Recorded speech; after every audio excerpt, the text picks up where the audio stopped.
Exercise ഒക്കെ കഴിഞ്ഞു വരുമ്പോഴത്തേനും കിട്ടുന്ന രീതിയിൽ ഒരു ഇറ്റാലിയൻ പിസ അങ്ങ് ഓർഡർ ചെയ്ത് അങ്ങനെ എക്സസൈസ് ചെയ്യാൻ വേണ്ടി ഇറങ്ങിയതാ. പിള്ളേർക്ക് പാഷൻ ഫ്രൂട്ട് കഴിക്കണം. അത്രയാണെങ്കിൽ ഒടുക്കത്തെ മഴയും കാറ്റും. ഒരു 10 വർഷത്തിന് മുമ്പ് ദേ ഈ കാരണവര് നട്ടുവളർത്തിയ കറിവേപ്പാണ് നിൽക്കുന്നത്. പാവ ഒറ്റയ്ക്ക് നിൽക്കുമല്ലേ എന്ന് കരുതി കൂട്ടിനൊരു പാഷൻ ഫ്രൂട്ട് തൈയും കൂടെ നട്ടു. ഈ ഏരിയയിലുള്ള മലയാളീസിനെല്ലാം കറിവേപ്പില സപ്ലൈ ചെയ്യുന്ന ഈ കാരണവരാണ്. നമ്മുടെ കുട്ടികൾക്ക് കഴിക്കാൻ ആവശ്യത്തിനുള്ള പാഷൻ ഫ്രൂട്ട് ഉണ്ട്. ദേ കണ്ടോ, കാരണവർ വലിഞ്ഞു പിടിച്ച് അങ്ങനെ കിട്ടിയ 5-6 പാഷൻ ഫ്രൂട്ടുമായിട്ട് വീട്ടിലേക്ക്. അപ്പം ധൃതിമോക്ക് ഒരു പാഷൻ ഫ്രൂട്ട് കുടിച്ചിട്ട് ജിമ്മി പോയാൽ മതി. അങ്ങനെ ദേ ഒരു പാഷൻ ഫ്രൂട്ട് അങ്ങോട്ട് എടുത്ത് സൈഡ് ഒന്ന് കട്ട് ചെയ്ത് അതിലേക്ക് ഇത്തിരി പഞ്ചസാരയും കൂടെ ഇട്ട് ഇളക്കി പണ്ട് ഈ ബോൾ ഐസ്ക്രീം കുടിക്കുന്ന പോലെ ഒരു കൂടി. ആ ഒരു പുളിയും മധുരവും ആലോചിക്കുമ്പോൾ തന്നെ വായി കൂടെ വെള്ളം വരുന്നു. ഏതായാലും കൃത്യസമയത്ത് തന്നെ നമ്മുടെ ലച്ചുണ്ണി മണം പിടിച്ച് അവിടെ എത്തി കേട്ടോ.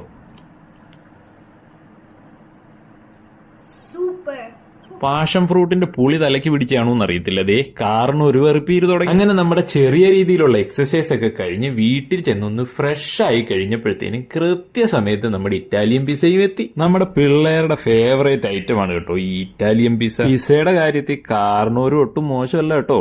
ഏതായാലും പുതിയൊരു ആഫ്രിക്കൻ വിശേഷവുമായി വീണ്ടും കാണാം.